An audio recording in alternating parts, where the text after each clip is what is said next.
ধরেন বলেন। বিসমিল্লাহির রহমানির রহিম। সবাইকে আসসালামু আলাইকুম। হিন্দু ভাইদের নমস্কার। ইউএতে, যাকে বলে ইউএ, এবং আমরা বাংলাতে বলি সংযুক্ত আরব আমিরাত, এখানে এমন একটা সিস্টেম, একটা বোতল আপনি কিনছেন, এই যে আমি একটা ড্রিঙ্ক কিনলাম, এটা জুস। ম্যাঙ্গো জুস, ঠিক আছে।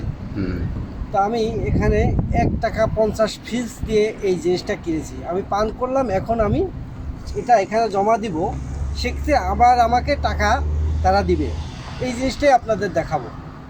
এই যে আমি শুরু করলাম, এখানে নাও, ঢাকনাটা লাগান না। এখানে খুললো, এটা আমি দিয়ে দিলাম, বাস। এখন আমার থ্যাংক ইউ দিয়ে মোবাইল নাম্বার চাচ্ছে 1 পিস, দিলাম। আমার মোবাইল নাম্বার চাচ্ছে, এখন আমি মোবাইল নাম্বার দিই। দাঁড়ান বন্ধ হয় না, ঢাকনা বন্ধ হয় না।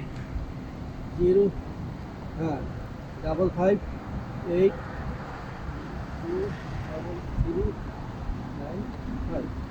ওকে, আমি মোবাইল নাম্বার দিয়েছি, বাস। আমার মোবাইলে মেসেজ চলে আসছে, আমাকে তারা টাকা দিয়ে দিচ্ছে, বাস। ডাকটা বন্ধ হয়ে গেছে। আমার মোবাইলে মেসেজ আসবে, কিছুদিন যদি আমি বোতল জমা করি, আমার মোবাইলে একটা অ্যামাউন্ট জমা হবে, সেই অ্যামাউন্ট দিয়ে আমি যা ইচ্ছা তাই কিনতে পারবো।